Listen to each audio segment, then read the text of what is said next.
मीठा दलिया। हिस्सा 1। गरीब माँ और बेटी। बहुत पुराने जमाने की बात है।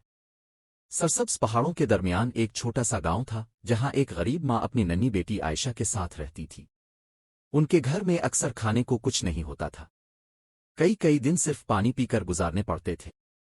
इस दिन भी घर में सिर्फ एक खाली बर्तन रखा था। माँ ने आह भरी, बेटी, आज भी हमारे पास खाने को कुछ नहीं।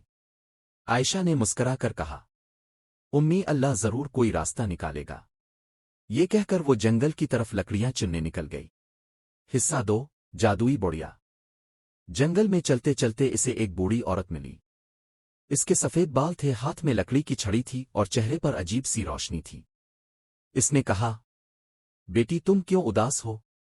आयशा ने सारी बात बता दी। बूढ़ी औरत मुस्कुराई। इसने एक छोटी सी मिट्टी की हांडी आयशा को दी। ये आम हांडी नहीं। अगर तुम कहो, हांडी मीठा दलिया पकाओ, तो ये फौरन मजेदार दलिया बनाना शुरू कर देगी। और जब रोकना हो तो कहना, हांडी बस करो, तभी ये रुकेगी। आयशा ने शुक्रिया अदा किया और घर वापस आ गई।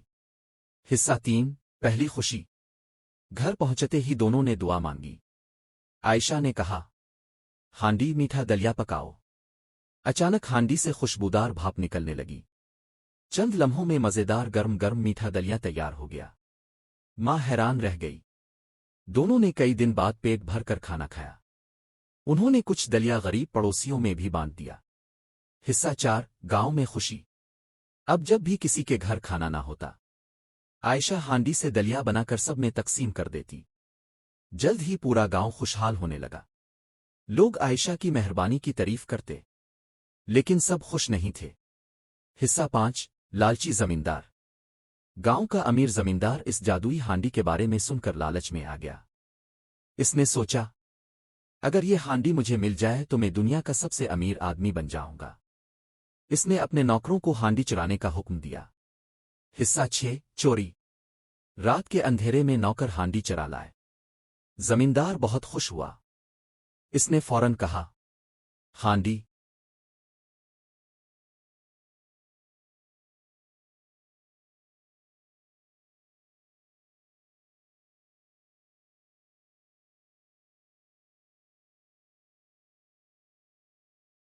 लेकिन जमींदार को रोकने वाले अल्फाज मालूम नहीं थे। हिस्सा 7। दलिया का सैलाब।